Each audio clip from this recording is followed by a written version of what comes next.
Selamat pagi jemaat sekalian. Saya berharap kita semua dalam keadaan baik-baik adanya dan juga senantiasa terpelihara di dalam kasih karunia Tuhan melewati masa-masa pandemi yang sangat menyulitkan bagi kita semua. Nah, sebelum kita beribadah pada pagi hari ini, saya akan menyampaikan dua warta. Mohon Bapak Ibu Saudara sekalian bisa menyimaknya. Yang pertama, mengenai pencalonan penatua. Masa pelayanan penatua tahun 2018 sampai dengan 2021 akan berakhir pada bulan Maret 2021 yang akan datang. Sehingga tiba saatnya bagi kita untuk mempersiapkan dan memulai proses pelaksanaan pemilihan penatua yang baru, yang nantinya akan menggantikan dan meneruskan tugas-tugas penatua yang selesai masa tugasnya tersebut. Nah, dalam rangka itu, kami mengajak seluruh anggota jemaat untuk berpartisipasi aktif dalam mengusulkan dan mengajukan nama-nama calon penatua untuk masa pelayanan 2021 hingga 2024. Nah, mohon dicatat pada saat Bapak Ibu mencalonkan atau mengusulkan, harap tidak atau tanpa menghubungi terlebih dahulu orang-orang yang akan Bapak Ibu calonkan. Nah, periode pencalonan akan dibuka mulai sekarang sampai dengan tanggal 31 Juli 2020. Nah, informasi dan cara pencalonan tersebut akan ditayangkan.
Dan lebih jelasnya, Bapak Ibu juga dapat membuka warta jemaat yang terdapat di dalam apps Gereja Kristus Ketapang. Itu yang pertama.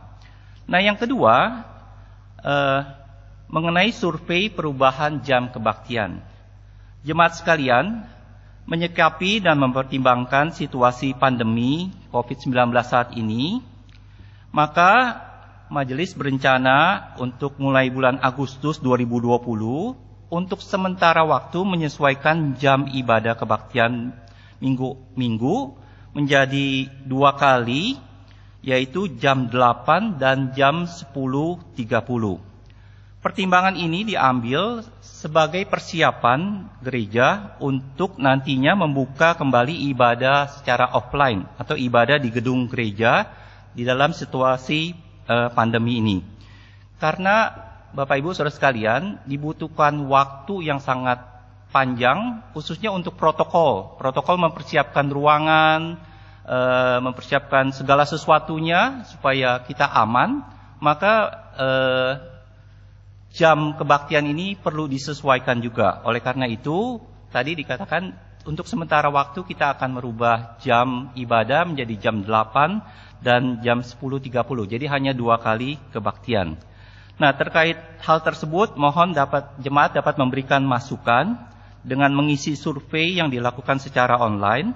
Terdapat dalam link yang nanti akan ditampilkan dalam layar Bapak Ibu Saudara sekalian. Dan periode survei berlangsung sampai tanggal 27 Juli 2020.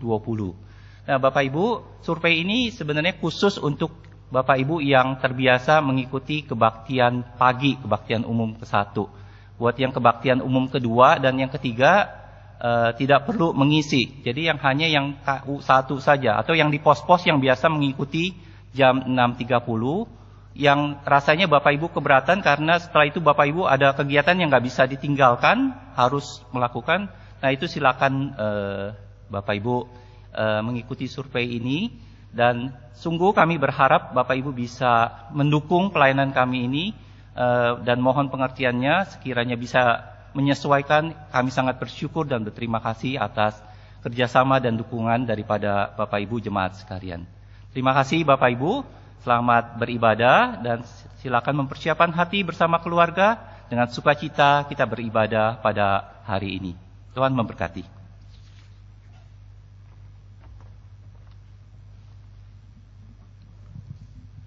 Jemaat yang dikasihi, marilah kita datang beribadah dengan berlandaskan Mazmur 29 ayat 2. Berilah kepada Tuhan kemuliaan namanya, sujudlah kepada Tuhan dengan berhiaskan kekudusan.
Pertolongan kita dalam ibadah ini ialah dari Tuhan yang menjadikan langit dan bumi, yang tetap setia untuk selama-lamanya dan tidak meninggalkan perbuatan tangannya.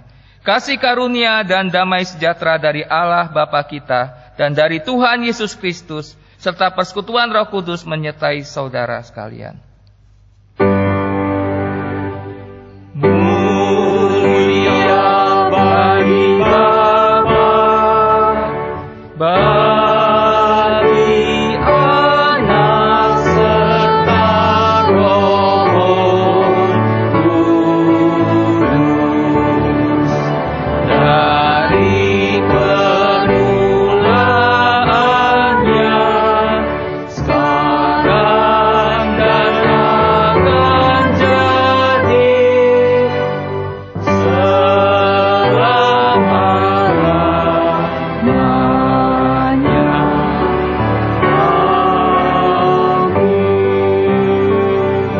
Jemaat, saya persilakan untuk duduk.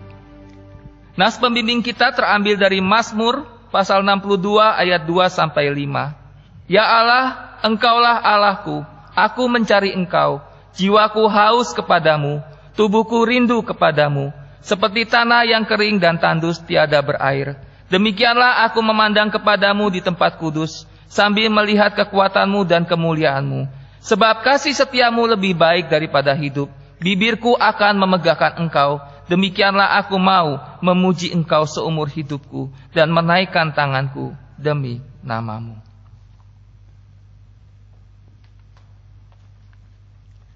Jemaat terkasih, pada ayat kelima dari nas pembimbing tadi mengajak kita untuk selalu memuji Tuhan, menyerukan kebesaran Tuhan. Maka jiwaku pun memuji-Mu. Sungguh besar Kau Allahku.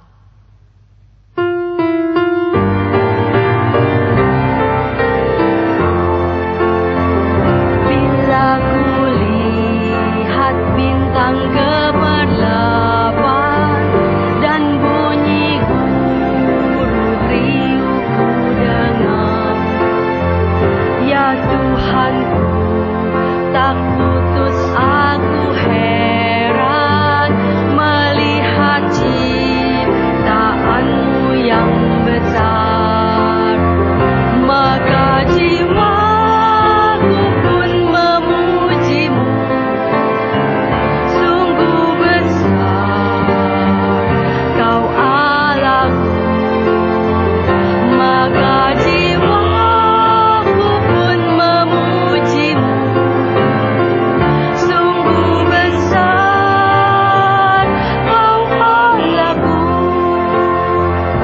Ya Tuhanku, apabila ku renungkan pemberian-Mu dalam penebus, ku tertegun bagiku dicurahkan oleh Putra-Mu darahnya purus. Maka jiwaku pun memuji-Mu. Sungguh besar Kau Allahku. Maka jiwaku pun memuji-Mu. Sungguh besar Kau Allahku.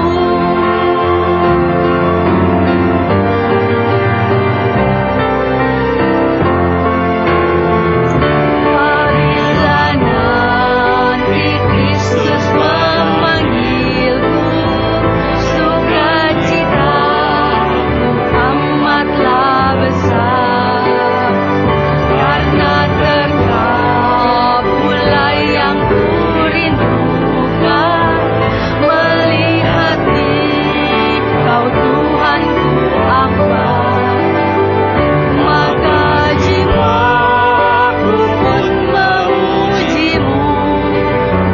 Sungguh besar Kau Allahku. Maka jiwaku pun memuji-Mu. Sungguh besar Kau Allahku.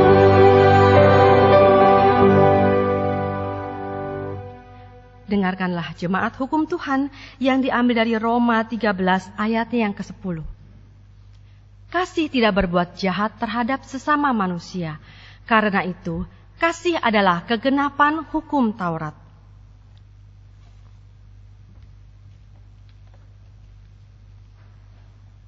Bapak Ibu sekalian, mari kita berdoa mengaku dosa di hadapan Tuhan. Bapa di dalam surga, terima kasih untuk kasih setia kebaikan Tuhan dalam hidup kami. Pada hari ini Tuhan, kami berdoa memohon ampun kepada Tuhan untuk setiap dosa dan kesalahan kami. Tuhan, ampunilah dosa dan kesalahan kami, baik yang kami perbuat dengan sengaja maupun tidak sengaja.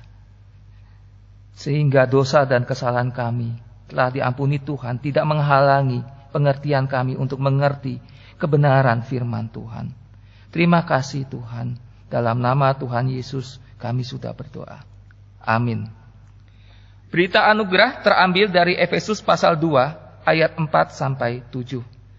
Tetapi Allah yang kaya dengan rahmat oleh karena kasih-Nya yang besar, yang dilimpahkannya kepada kita, telah menghidupkan kita bersama-sama dengan Kristus. Sekalipun kita telah mati oleh kesalahan-kesalahan kita, oleh kasih karunia kamu diselamatkan, dan di dalam Kristus Yesus Ia telah membangkitkan kita juga, dan memberikan tempat bersama-sama dengan Dia di sorga, supaya pada masa yang akan datang Ia menunjukkan kepada kita kekayaan kasih karunia-Nya, yang melimpah-limpah sesuai dengan kebaikan-Nya terhadap kita dalam Kristus Yesus.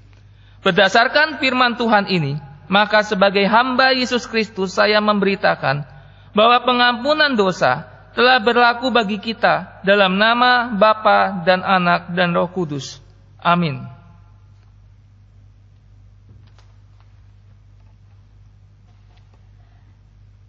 Tidak ada seperti Engkau di antara para Allah, ya Tuhan, dan tidak ada seperti apa yang Kau buat. Segala bangsa yang Kau jadikan akan datang sujud menyembah di hadapan-Mu, ya Tuhan, dan akan memuliakan nama-Mu. Sebab Engkau besar dan melakukan keajaiban-keajaiban. Engkau sendiri saja Allah. Tunjukkanlah kepadaku jalan-Mu, ya Tuhan, supaya aku hidup menurut kebenaran-Mu. Bulatkanlah hatiku untuk takut akan nama-Mu. Aku hendak bersyukur kepadamu, ya Tuhan Allahku, dengan segenap hatiku dan memuliakan nama-Mu untuk selama-lamanya. Sebab kasih setia-Mu besar atas aku, dan Engkau telah melepaskan nyawaku dari dunia orang mati yang paling bawah. Berdasarkan dari Mazmur 86 ayat yang ke-8 sampai yang ke-13, mari kita menyanyikan pujian syukur, Kasih Tuhanku Yesus.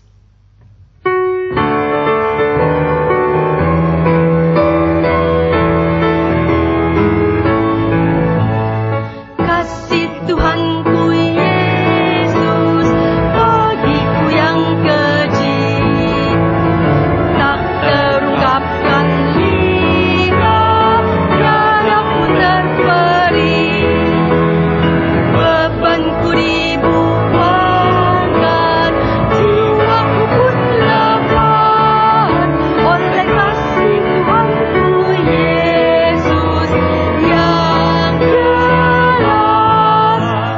Amat menakjubkan kasih Yesus, dalam dari maut yang menderu, tinggi dari awan, indah dan menawan, bahkan cukup juga bagiku, jauh lebih besar dari dosaku, melebihi kehinaanku. Ya marilah memuji nama Yesus Anakku. Kasih Tuhanku Yesus, cari yang tersesat, olehnya diampuni dosa yang berat.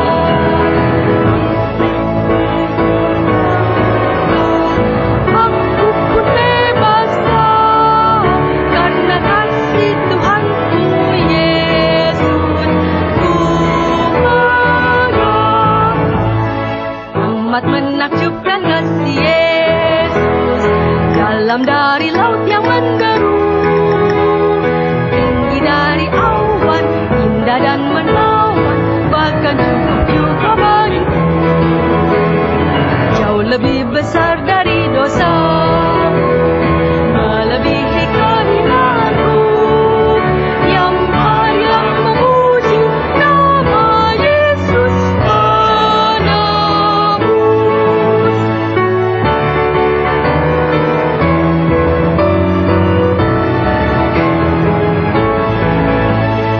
Orang yang hina-hina ditarik kasih-Nya, diubah dimurnikan menjadi anak-Nya, diberikan damai surga, langgeng yang abadi. Kan ku pujilah kasih Yesus tak henti. Amat menakjubkan kasih Yesus, dalam dari laut yang menderu,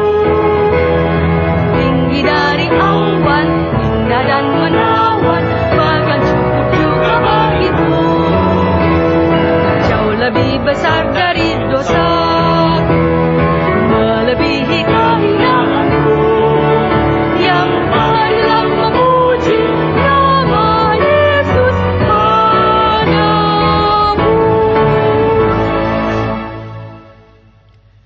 Mari jemaat terkasih, kita mempersiapkan hati kita untuk mendengarkan firman Tuhan.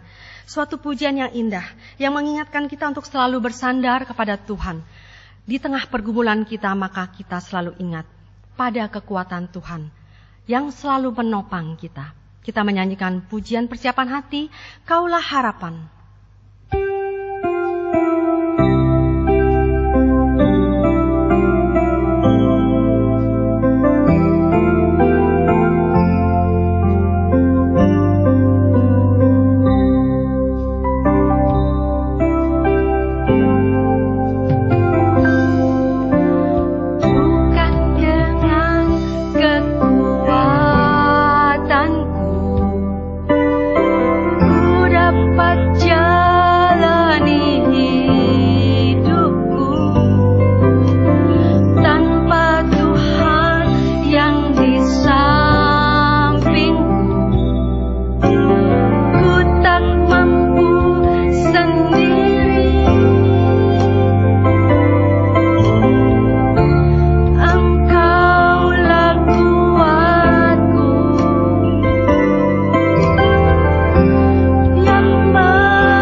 Mari Bapak Ibu, sebelum kita mendengarkan firman Tuhan, saya mengajak Bapak Ibu terlebih dahulu berdoa.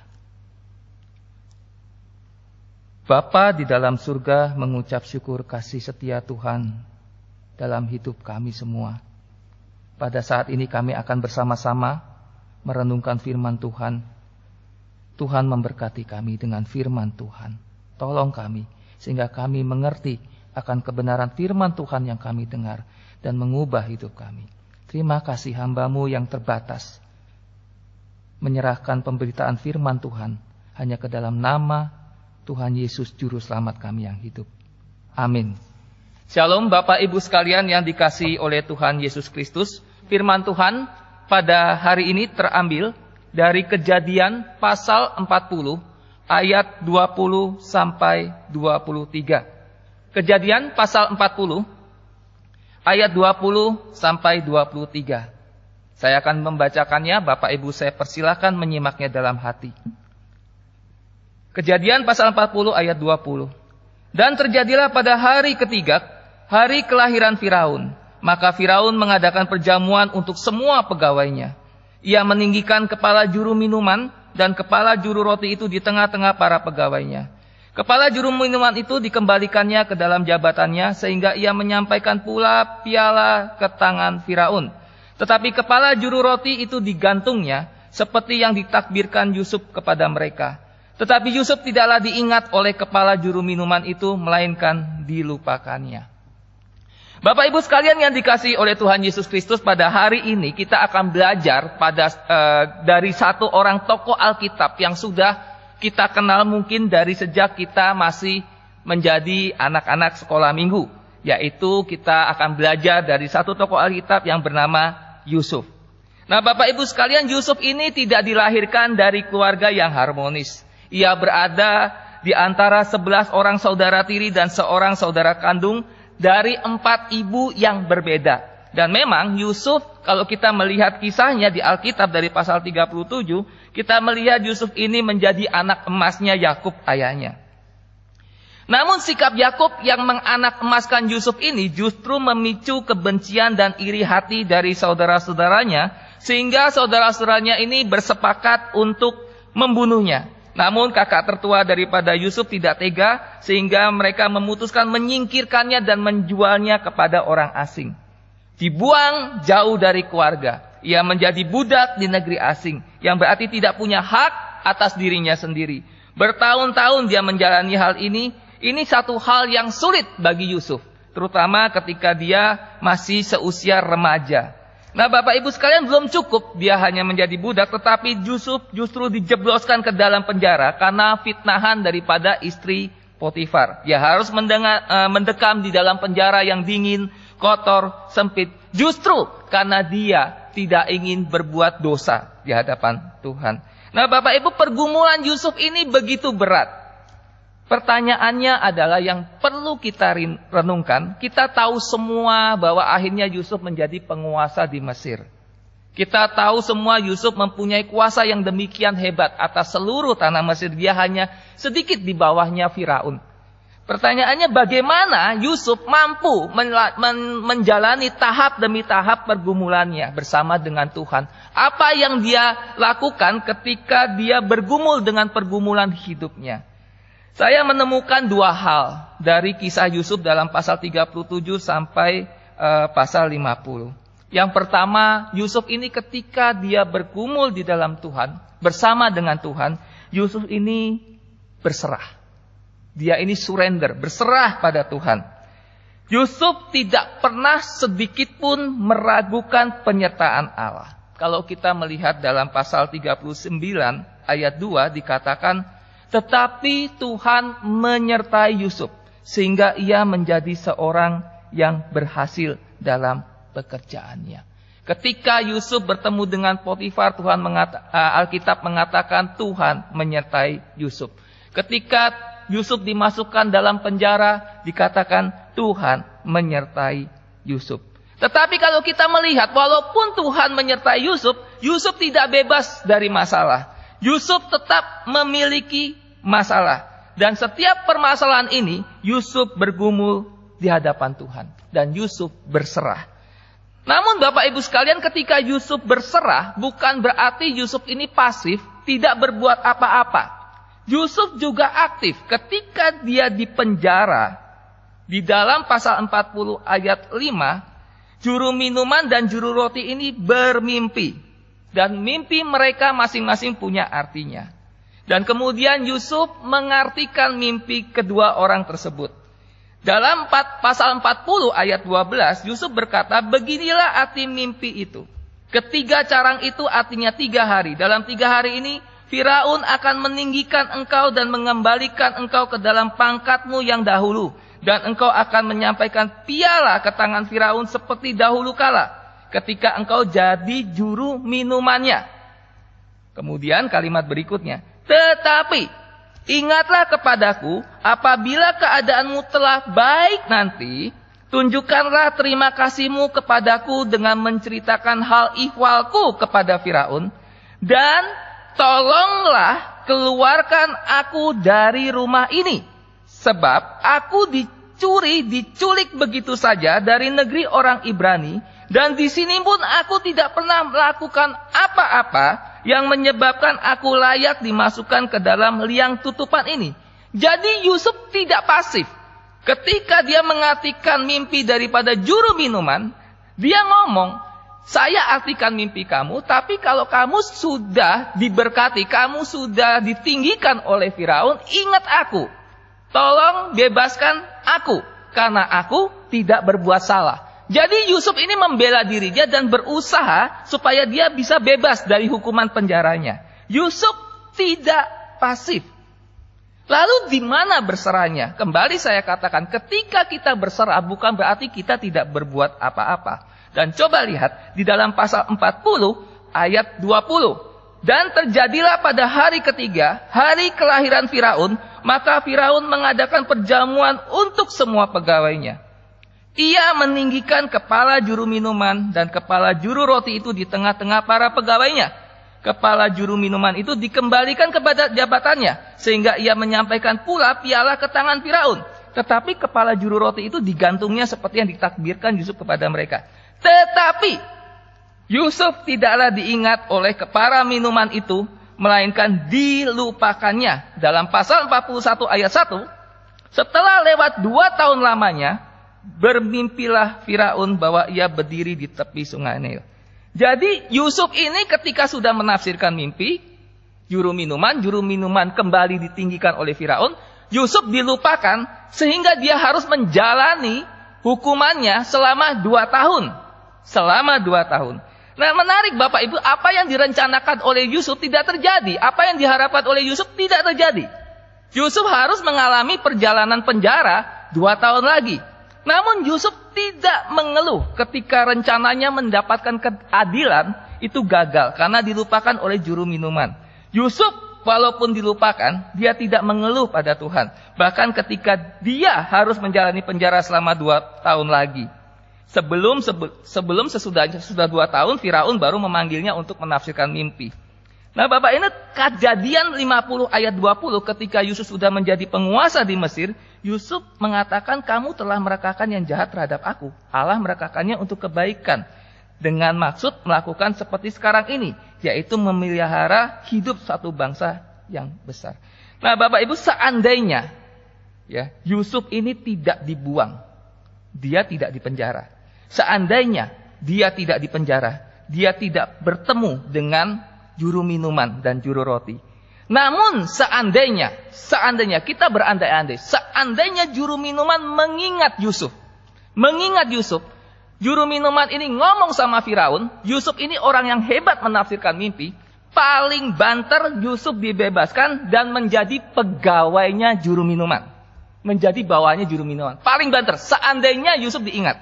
Tetapi ternyata Yusuf tidak diingat. Yusuf tidak diingat, dia dilupakan oleh juru minuman, menjalani hukuman 2 tahun, dan di dalam 2 tahun itu Firaun bermimpi, Yusuf menafsirkan mimpi Firaun, dan Yusuf menjadi penguasa di Mesir hanya sedikit di bawah Firaun. Jadi coba lihat Bapak Ibu sekalian, perjalanan Yusuf, di mana dia kecewa dengan rencananya, tetapi ternyata apa yang diharapkan Yusuf terjadinya justru lebih indah apa yang dari pikirannya, apa yang dipikirkan oleh Yusuf. Lebih indah dia jadi penguasa Mesir. Saya yakin Yusuf tidak pernah berpikir bahwa dia akan menjadi penguasa di Mesir. Bapak Ibu sekalian, berserah itu bukan berarti pasif. Berserah itu berpikir, mencari jalan keluar, merencanakan, mengambil keputusan. Namun kalau sampai hasilnya tidak sesuai dengan apa yang kita inginkan, kita tidak boleh kecewa, kita tidak boleh putus asa, kita tidak boleh meragukan kasih setia Tuhan. Seringkali rencana Tuhan dalam hidup kita tidak mengerti. Kita sudah berbuat baik, kita berusaha. Tetapi ternyata tidak sesuai dengan apa yang kita inginkan. Ya itulah Tuhan yang kita sembah. Tuhan yang sulit kita selami pikirannya. Sebagai contoh, Bapak Ibu kami ini punya seekor anjing. Anjing kecil jenis Maltese. Warnanya putih. Dan anjing itu adalah anjing kesayangan kami. Dari sejak lahir sudah bersama-sama dengan kami. Nah, seringkali kita kalau lagi ada waktu kita main tuh sama binatang kesayangan kami. Dan sering kadang-kadang kita godain, kita ganggu, ya kita isengin. Nah, ini kita akan melihat sebuah klip bagaimana kami mengganggu anjing peliharaan kesayangan kami. Kita lihat sebentar.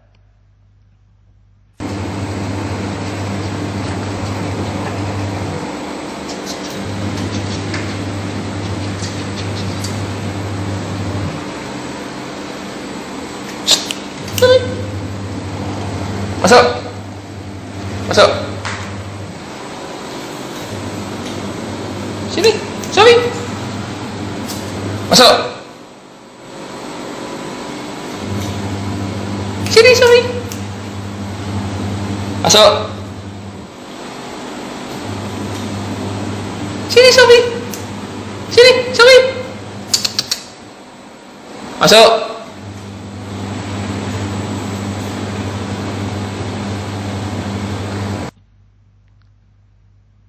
Ya Bapak Ibu, itulah keisengan kami dengan anjing kami. Ketika anjing ini sangat nurut, sangat taat dengan kami, terutama dengan saya. Jadi seringkali kalau disuruh masuk kandang, dia masuk. Setelah masuk, saya suruh keluar, dia keluar. Baru keluar bentar, saya suruh masuk lagi. Lalu keluar lagi, saya suruh keluar lagi. Anjing ini bingung Bapak Ibu sekalian. Anjing saya ini bingung. Maunya apa sih Tuhan saya? Kalau Bapak Ibu bisa lihat wajahnya anjing saya itu bingung sekali. Tetapi anjing ini tetap taat. Walaupun bingung. Nah anjing ini Bapak Ibu, saya bukan berarti kita bagaimana. Tetapi kita sebagai anak Tuhan seringkali kan bingung dengan rencana Tuhan. Seringkali bingung dengan apa yang Tuhan izinkan terjadi di dalam hidup kita. Yang perlu kita lakukan sebetulnya berserah. Berserah itu bukan berarti pasif. Berserah itu berarti kita taat, kita berdoa, terus bertanya pada Tuhan. Jaga kekudusan hidup. Berserah itu melakukan yang terbaik yang bisa kita lakukan, bergumul bersama Tuhan. Yusuf tidak semua rencana Yusuf terpenuhi. Dia juga mengalami kekecewaan, tetapi dia tetap taat. Dia tetap lalui hidupnya bergumul bersama Tuhan dengan penuh ketaatan. Seringkali Bapak Ibu sekalian ketika kita diam di hadapan Tuhan, sebetulnya itu adalah jalan keluar dari permasalahan kita. Yang kedua, kalau tadi berserah, yang kedua adalah berhikmat. Di dalam pasal 41 ayat 1, Firaun bermimpi. Setelah 2 tahun lamanya, bermimpilah Firaun bahwa ia berdiri di tepi sungai Nil. Tampaklah dari sungai Nil itu keluar 7 ekor lembu yang indah bangunnya dan gemuk badannya. Lalu memakan rumput yang di tepi sungai itu. Kemudian tampaklah juga 7 ekor lembu yang lain yang keluar dari dalam sungai Nil itu, buruk bangun dan kurus badannya. Lalu berdiri di samping lembu yang tadi di tepi sungai itu. Lembu-lembu yang buruk bangunnya dan kurus badannya itu memakan ke-7 ekor lembu yang indah bangunnya dan gemuknya itu. Lalu berjagalah Firaun. Setelah itu ia tertidur pula dan bermimpi kedua kali. Tampak timbul dari 1 tangkai 7 bulir gandum yang bernas dan baik. Tapi kemudian tampaklah juga 7 bulir gandum yang kurus dan layu oleh angin timur. Bulir yang kurus itu menelan 7 bulir yang bernas dan berisi tadi. Kepala juru minuman dalam pasal 41 ayat 9 berkata kepada Firaun, "Hari ini aku merasa perlu menyebutkan kesalahan yang dahulu." Kepala juru minuman berkata pada Firaun, "Saya ingat dengan seseorang yang pernah menolong saya, namanya Yusuf." Singkat cerita Bapak Ibu sekalian, kepala juru minuman yang tadi melupakan teringat akan Yusuf, dan Yusuf diminta oleh Firaun untuk menafsirkan mimpinya Firaun. Dan kita tahu akhirnya Yusuf menafsirkan mimpi Firaun dan mimpi Firaun terjadi. Nah, yang ingin saya soroti bukan soal mimpi Firaunnya. Mari kita coba memposisikan diri dalam posisinya Yusuf. Yusuf ketika dia mengatakan mimpinya kepada saudara-saudaranya, dia dibuang. Yusuf ketika menafsirkan mimpi juru minuman, dia dilupakan.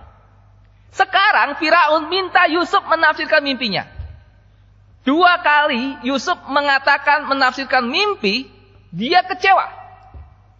Ini yang ketiga. Kalau tadi saudaranya mengecewakan dia, juru minuman mengecewakan dia, sekarang Firaun yang jabatannya lebih tinggi minta Yusuf menafsirkan mimpinya. Bapak Ibu kalau di posisi Yusuf, berani gak nafsirin mimpi?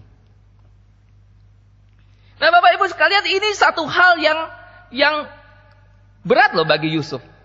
Kalau kita mengalami hal-hal yang buruk dalam hidup kita, apakah kita berani seperti Yusuf ini? Namun Yusuf dalam tanda kutip dia tidak kapok dengan pengalaman buruk ketika dia harus menafsirkan mimpi.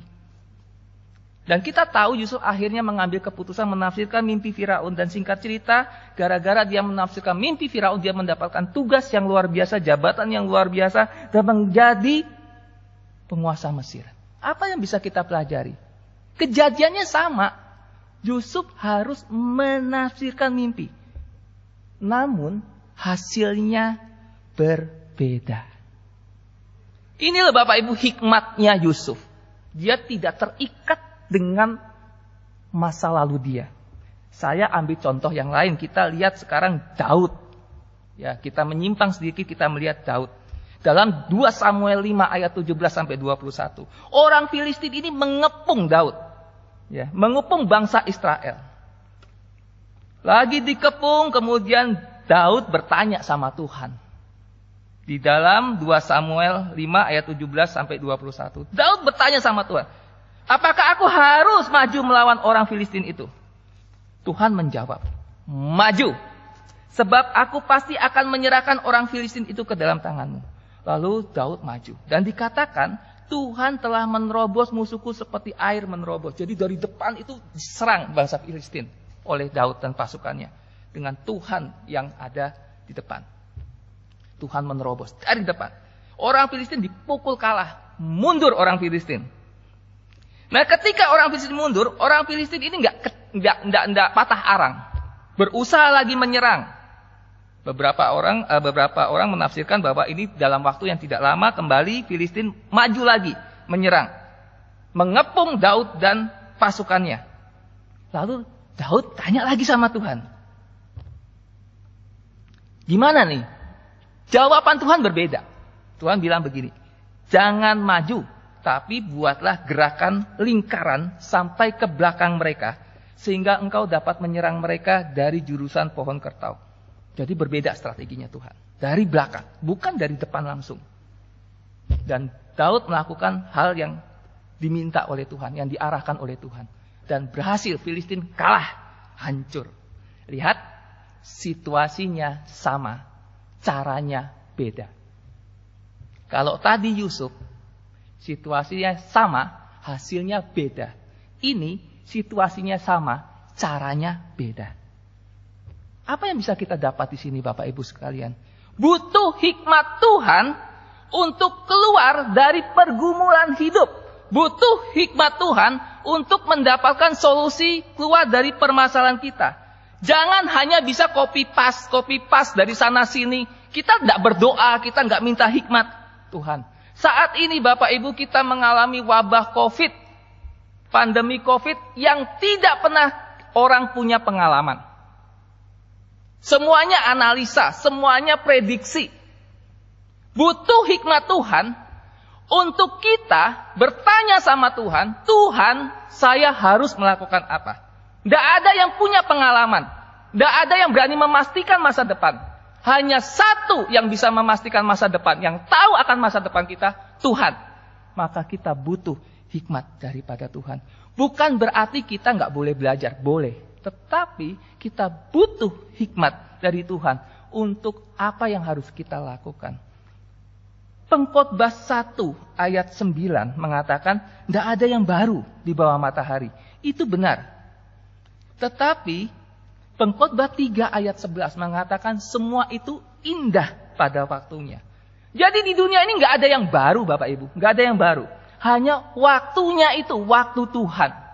Mungkin dulu kita pernah gagal dengan satu cara. Belum tentu kalau cara itu kita pakai sekarang juga gagal. Tetapi ketika kita pakai cara-cara yang sama sampai sekarang gagal, kita juga harus berani merubahnya. Dibutuhkan hikmat Tuhan untuk menentukan, mengambil solusi bagaimana menyelesaikan pergumulan hidup kita. Seperti yang dilakukan oleh Yusuf. Bapak Ibu sekalian, di antara kita semua, kita banyak mengalami pergumulan. Dan di dalam pergumulan hidup kita, hanya Tuhan yang tahu, yang berdaulat atas hidup kita, yang bisa memberikan kita hikmat untuk menyelesaikan masalah kita. Mari, makin berat pergumulan, makin kita bersandar pada Tuhan. Saya mengajak Bapak Ibu untuk sejenak kita merenungkan firman Tuhan ini, bersaat teduh sejenak, bahwa kita adalah anak-anak Tuhan yang dibentuk Tuhan seperti sebuah bejana. Yang dibentuk menurut kehendak Tuhan. Mungkin lelah, mungkin kita lelah, mungkin kita sakit, mungkin kita kecewa. Tapi percayalah, Tuhan mengasihi kita. Tuhan sayang kita. Tuhan tidak meninggalkan kita. Mari kita bersaat teduh. Kita berdoa masing-masing. Minta Tuhan memberikan kekuatan bagi kita.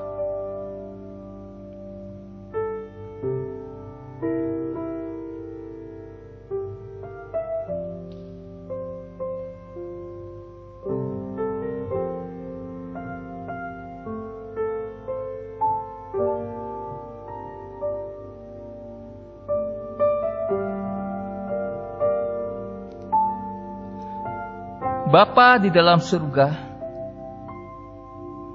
terima kasih untuk firman Tuhan yang sudah kami dengar.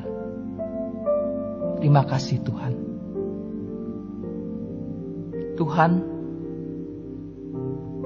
di antara kami mungkin ada yang sedang bergumul di hadapan Tuhan. Dalam situasi pandemi seperti ini, banyak dari kami yang terpuruk. Apa yang sudah kami rencanakan tidak seperti apa yang kami bayangkan ketika terjadi. Apa yang sudah kami rencanakan gagal. Apa yang kami sudah rindukan sepertinya tidak mungkin bisa kami capai Tuhan. Ketika kami menapak hidup kami ingin menjadi lebih baik. Saat ini kami jauh sangat terpuruk. Tuhan, kami butuh Engkau. Ajar kami untuk berserah pada Tuhan. Ajar kami untuk berusaha mengandalkan Tuhan. Ajar kami untuk percaya bahwa Tuhan senantiasa mengasihi kami. Beri kami hikmat Tuhan, untuk kami mampu keluar dari setiap pergumulan kami. Tuhan tolong. Terima kasih Tuhan untuk firman Tuhan yang kami dengar. Dan biarlah firman Tuhan yang kami dengar menguatkan kami dalam kami menjalani pergumulan hidup kami. Terima kasih Tuhan. Dalam nama Tuhan Yesus kami sudah berdoa. Amin.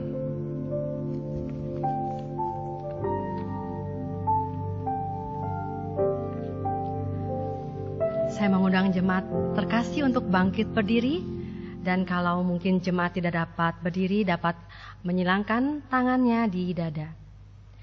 Bersama dengan gereja dari segala abad dan tempat, marilah kita mengikrarkan pengakuan iman percaya kita sesuai dengan pengakuan iman rasuli dengan berkata, Aku percaya kepada Allah, Bapa yang Maha Kuasa, Khalik langit dan bumi, dan kepada Yesus Kristus, anaknya yang tunggal Tuhan kita, yang dikandung dari Roh Kudus, lahir dari anak darah Maria, yang menderita di bawah pemerintahan Pontius Pilatus, disalibkan, mati dan dikuburkan, turun ke dalam kerajaan maut.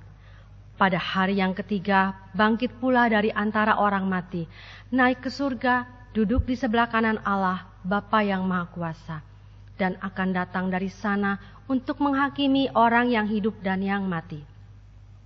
Aku percaya kepada Roh Kudus, gereja yang kudus dan am, persekutuan orang kudus, pengampunan dosa, kebangkitan orang mati, dan hidup yang kekal. Amin. Silakan duduk lagi jemaat terkasih. Dan saat ini kita akan memberikan persembahan syukur kita kepada Tuhan. Berlandaskan dari ayat yang diambil dari Mazmur 96 ayat yang ke-8 yang mengatakan demikian. Berilah kepada Tuhan kemuliaan namanya, bawalah persembahan dan masuklah ke pelatarannya. Saat ini, jemaat terkasih dapat memberikan persembahan secara transfer bank dari Bank BCA dengan nomor rekening 012-318-0434 atas nama Gereja Kristus, atau juga Bank BNI dengan nomor rekening 001-828-5011. Juga ada QR Code yang ada di layar, dapat di-scan. Untuk jemaat yang lebih ingin memberikan persembahannya secara langsung di gereja, dapat mengumpulkan persembahannya di dalam suatu amplop, dan nanti amplop itu akan dibawa pada saat kita sudah dapat beribadah kembali di gereja ini.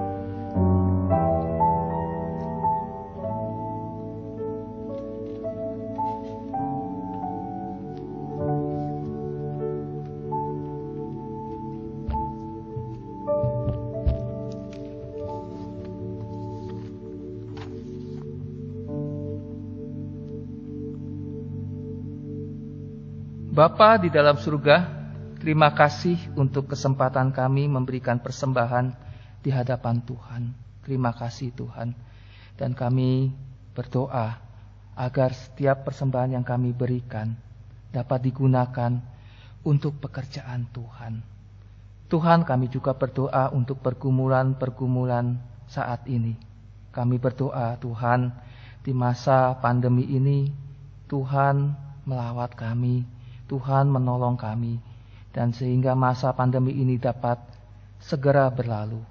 Setiap jemaat yang mengalami masalah, mengalami pergumulan, baik pergumulan keluarga, pergumulan ekonomi, pergumulan kesehatan, kami serahkan sebetulnya ke dalam tangan pekasihan Tuhan.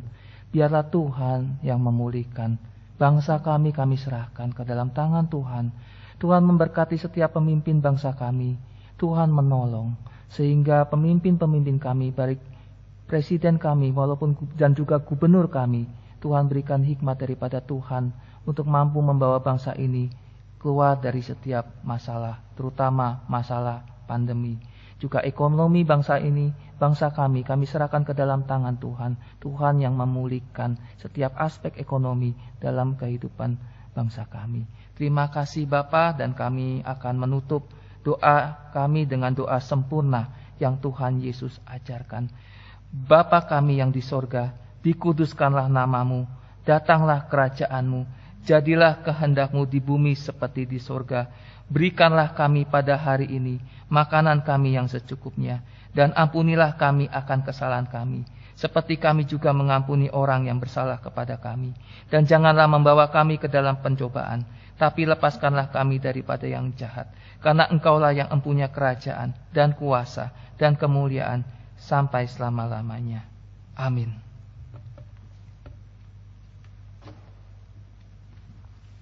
Jemaat terkasih, Kita akan mengakhiri ibadah kita pada pagi hari ini.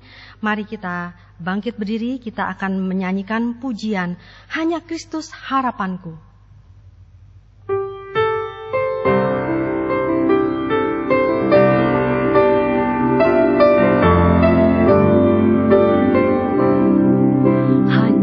Kristus harapanku, Dia terang dan kuatku, batu penjuru yang teguh. Dikala badai menderu, kasih dan damai-Nya besar, kalahkan takut dan gentar.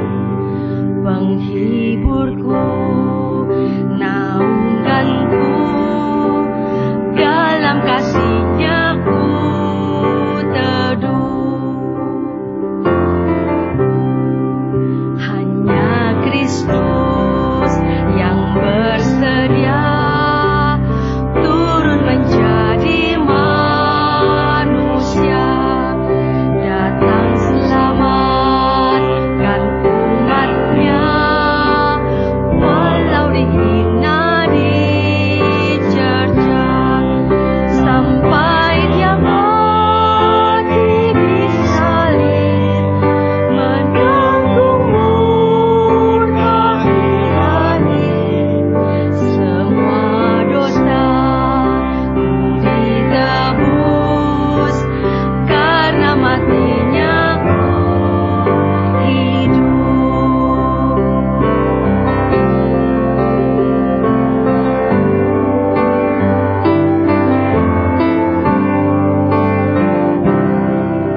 dalam hidupku tak sesal, dalam hatiku tak gentar, kuasa-Nya tinggal dalamku, memandu hingga ajalku.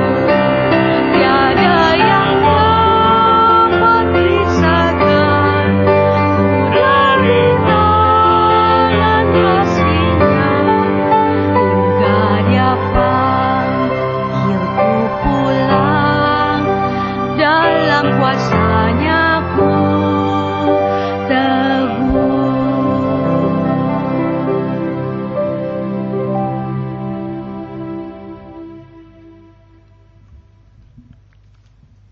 Bapa di dalam surga, terima kasih Tuhan sudah memimpin ibadah kami pada hari ini. Dan biarlah firman Tuhan yang kami dengar tumbuh di hati kami, dan Tuhan mampukan kami untuk melakukannya di hadapan Tuhan. Jemaat kekasih Kristus, terimalah berkat Tuhan. Tuhan memberkati engkau dan melindungi engkau.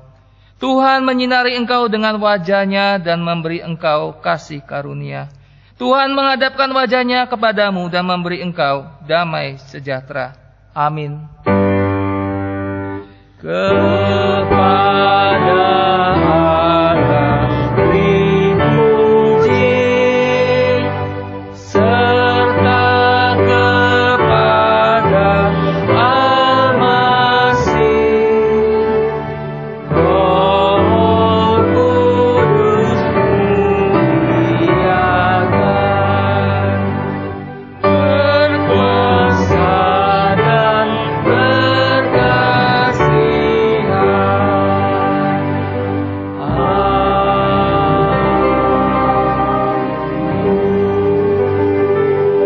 teduh, jemaat silakan duduk.